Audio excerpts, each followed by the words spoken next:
सूरजपुर के भैयानाथ में किसानों ने फासल हाइड्रो पावर प्रोजेक्ट के प्रबंधन पर गंभीर आरोप लगाए हैं। किसानों का आरोप है कि हाइड्रो पावर प्रोजेक्ट के निर्माण में लापरवाही की गई है, जिसका खामियाजा अब किसानों को भुगतना पड़ रहा है। किसानों के मुताबिक प्लांट प्रबंधन ने 3 छोटे नालों को बड़ी नदी से जोड़ दिया। अब थोड़ी बारिश में ही किसानों के खेतों में पानी पहुंच जाता है और खेत लबालब हो जाते हैं। भैयाथान के पासल में बने हाइड्रो पावर प्लांट ने बिजली उत्पादन के लिए गांव के 3 पुराने नालों को अपने प्लांट की ओर सीधा मोड़ दिया है। नालों को सकरा भी कर दिया है और इस पर करोड़ों रुपए खर्च की गई है, लेकिन बगैर प्लानिंग बने इन नालों से अब बारिश का पानी लौटकर गांव की ओर आ रहा है। ज़मीनी हालात आप देख सकते हैं। ये खेत है, पूरा खेत डूब चुका है। जो धान का फसल लगा हुआ था, धान का फसल डूब चुका है। रास्ते बंद हैं, ये बच्चे स्कूल नहीं जा पा रहे हैं। गांव वालों का ये कहना है कि पहले ये जो नाले थे वो कहीं ना कहीं खेती के लिए वरदान थे, लेकिन अब जो इस हाइड्रो पावर प्लांट की वजह से वो अभिशाप साबित हो गए हैं।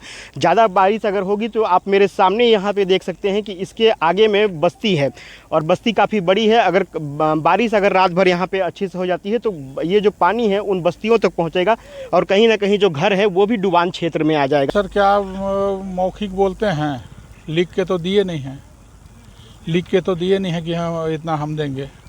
सिर्फ बोलते हैं हम मुआवजा देंगे, मुआवजा देंगे। पिछले साल भी हुआ था, मेरा जो है खेत डूबा था, जिसमें कि मेरे को 5,000 रुपया मुआवजा दिया गया। ये मुआवजा जितना खेत है आपका उस हिसाब से तो काफ़ी कम लग रहा है। वो 5,000 तो नहीं के बराबर है सर, उतना तो मेरा जोताई से भी आधा।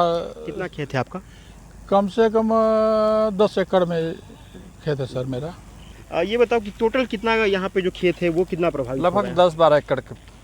मतलब ये तो आप लोग की बात होगी, और दूसरे लोगों की क्या? और बाकी उधर 10-12 वैसे लगभग 20-25 एकड़ भैयाथन पासल दोनों ग्राम मिला के 20-25 एकड़ के कृषक का खेती प्रभावित हुआ है। तो वो एकदम बिल्कुल इस बार खेती नहीं कर पाएंगे? नहीं, बिल्कुल नहीं। क्या था कि इसको पावर प्लांट जब अभी नाले को जोड़ी, उसके बाद सर्वे करके इन्होंने ये नहीं बताया कि पानी का भराव कहाँ तक होगा। आप लोग खेती कीजिए कि मत कीजिए। अब के टाइम में क्या है कि हमने अब खेती का प्रोसेस अपना शुरू कर दिया। जब पानी भराव नहीं हुआ था, अब जब प्रभावित होने लगा तो बोले कि इसमें बुआई मत कीजिए। मतलब जबकि हमने कह सकते हैं कि जो नाला है वो बगैर प्लानिंग के बनाया गया, अब लौट के पानी आ रही है। हाँ, पानी लौट के आ रही है।